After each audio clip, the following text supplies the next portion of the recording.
So Basic Healthcare Services, where I work, has a vision of high quality and low cost primary healthcare for underserved communities, care which is provided with dignity. And we work in rural communities in southern Rajasthan. These are mainly tribal communities living in extreme deprivation, extreme scarcity.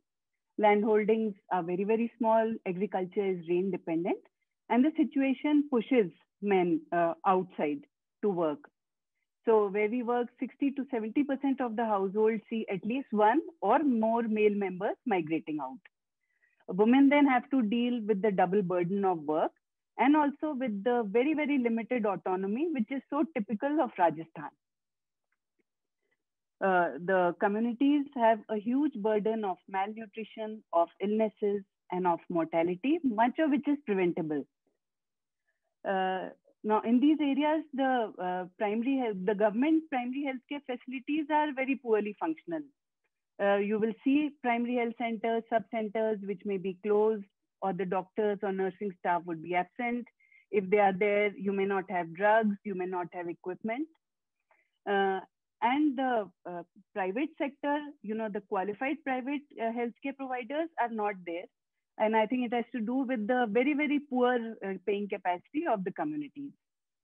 I did work for a few nonprofits, and funnily enough, it was not my degree at ISB which got me a job at Unilever. It was the fact that I had worked with NGOs in the past, because Unilever at that point of time was they had launched this water purifier called Pureit. They were trying to penetrate into the rural markets and urban slums and places like that. And they had the usual team of MBAs, right? Marketing folks, sales folks, and they were kind of hitting a wall because the corporate world and the NGO world are kind of two different universes, right? Like the men are from Mars and women are from Venus, kind of thing. They found me as like a translator, right? Somebody who kind of understood and spoke both languages. And I had experience. I mean, I had an MBA, and I understood the corporate side of things, strategic side of things. Plus, I also had rural marketing experience and social experience and things like that. So, funnily enough, it is my NGO experience which got me my job at Unilever. It's actually if you really ask me what was the highlight of my experience, specifically working at Unilever with NGOs as partners, this very fact that the NGOs think, work completely differently from the way the corporates do. At least at IIM Udaipur, I think we are lucky to have the rural immersion, right? Which exposes all of us to how things are in a village. But clearly, my own experience working with directly working with NGOs and then subsequently partnering with NGOs, I can tell you that an MBA is probably best put to use in nonprofits, because that's where you are really pushing the boundaries, I would say, because when your resources are limited, when the complexities are greater, and when the infrastructure, for example, doesn't exist, right? It's much more difficult, and that's where I would say that your true grit of an MBA comes out. One is, I think we work in a large team. So this brings in different personalities, different strengths, and different for all of us. Then our work on the ground, the evidence-based, high-quality work, the kind of the way it touches lives of community and the visible difference that it brings about. I think these things make our journey very rich and also very fulfilling. So whenever we are kind of down and out, we look around. And in all of these places, this is where our energy and inspiration comes up, which keeps us going. So Mithilesh, we have many young people in our team, and we see them sweating it out, walking several kilometers to get to this remote village, and also running to catch a bus to go up to a far off village.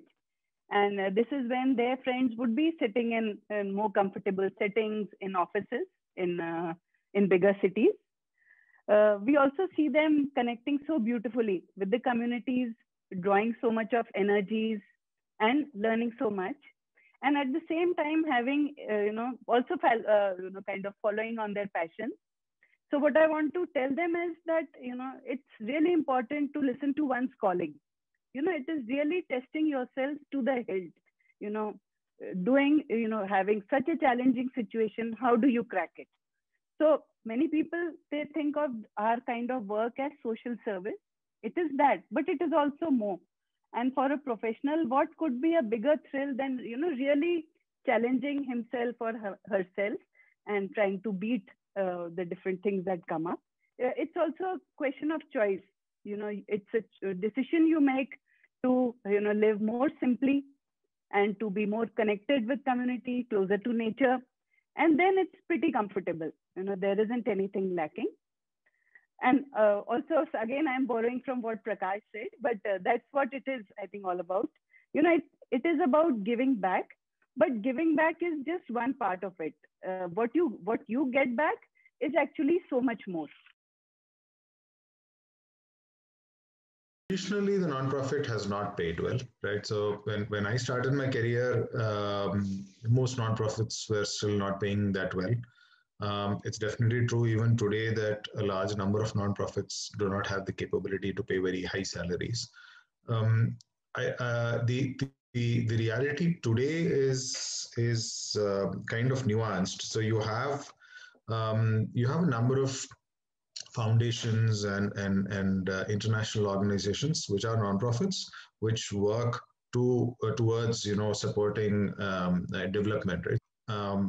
Even in the nonprofits, whether large or small, today the kind of pay packages which are being offered, they are large enough to be comfortable, right? One can lead a comfortable life, one can take care of one's needs, and then do something which is remarkable. Right? The idea is that you find satisfaction in having done something which is beyond yourself, right? As Sanjana was talking about, right? What is the legacy that you're going to leave, right? What are you going to be known for when you die, right?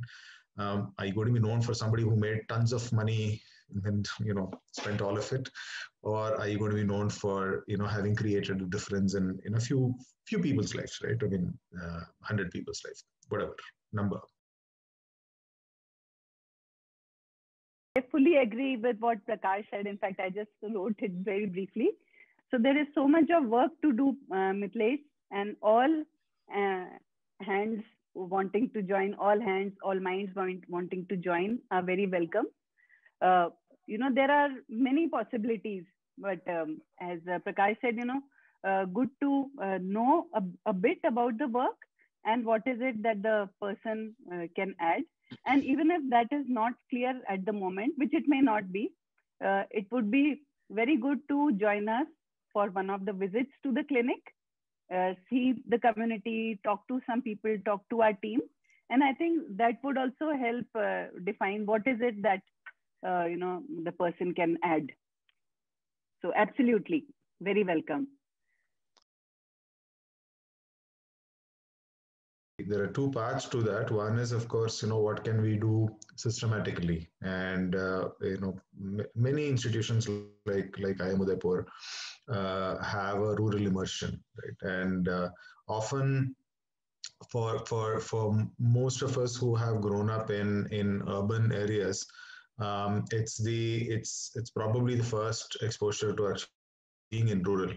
And understanding, what life in that environment is all about, right? So systematic programs such as these make a fair bit of difference, right? The other part, which I would say is, it's have these kind of conversations, the kind of conversations that today we are having. In a similar manner, it's important to have multiple such fora and conversations where people who have been through this, people who have been doing this, actually talk about what it means and what it does. And I would just like to um, uh, highlight one thing which Sanjana said, right?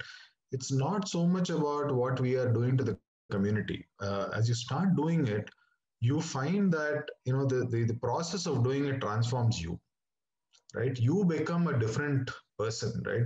Things which matter to you no longer matter, right? No, your life becomes simpler, your priorities become clearer. You're not bothered by so many small things. I mean, the fact that this kind of an experience is going to transform you, right? It's not about you doing something for the community. It's not that it's I am giving something, but the very act of doing it or giving it makes you a very different human being, right? And that's something that I would say is very important to discover.